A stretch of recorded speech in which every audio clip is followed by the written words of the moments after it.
You survive a car crash and wake up under harsh hospital lights. You recognize your hands. You recognize the room. But when you open your mouth to call for a nurse, the cadence is completely wrong. You are speaking with a flawless French accent. This experience is documented in medical literature as foreign accent syndrome. It is a rare side effect of localized brain damage, where a person's speech patterns shift so significantly that they appear to have acquired a new nationality. In 2006, an English woman suffered a stroke and began sounding Jamaican. In 2013, an Australian woman survived a concussion and spoke with a French dialect for the first time in her life. Neither woman had a history with those countries. The mystery lies in how a damaged brain produces the exact rhythm and intonation of a specific language the person has never studied.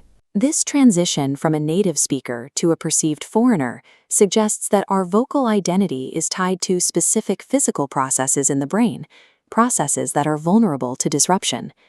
To understand this change, we have to look at the physical architecture of the brain during the moment of trauma. This map shows regions responsible for communication. Broca's area and the motor cortex serve as command centers for the jaw, lips, and tongue. When a hemorrhage occurs, these neurological pathways are damaged, physically interrupting transmission to the vocal muscles. Brain trauma does not grant a person new cultural knowledge or fluency in a second language. The damage affects the motor skills required for the rhythmic precision of a native dialect, altering the mechanical timing of every word. On a microscopic level, timing errors change the shape of speech. Vowels become elongated, and consonants land with the wrong pressure. These errors change the prosody, the mitral melody. Pitch rises and falls in patterns that mismatch the original dialect. While the speaker struggles with these motor errors, the listener's brain attempts to make sense of the new sounds. When a listener encounters these specific shifts in timing, they subconsciously match the sounds to the closest phonetic pattern they know. Because the timing is off in a specific way, the listener perceives a foreign accent. Foreign accent syndrome is a physical misfire in the speaker's mouth, interpreted as a cultural shift by the listener's ear. Once the physical wounds heal, the patient has to leave the hospital and attempt to live as a perceived foreigner in their own community. Although speech therapy can help some patients retrain their vocal muscles, others find the neurological damage is permanent. They are left with a voice they don't recognize. Since the voice is a primary tool for expressing personality and emotion, losing it can lead to a loss of self-confidence and a deep sense of mourning. Family members often struggle to connect with a person who sounds like a stranger.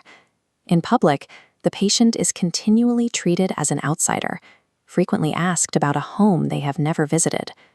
What began as a localized brain injury eventually reshapes the patient's entire social reality, detaching them from their own sense of cultural belonging. There is a specific shock from staring into a mirror, touching your own throat, and hearing a voice that does not belong to your past. We often think of our culture and our identity as parts of our soul, traits that are deeply ingrained and unchangeable.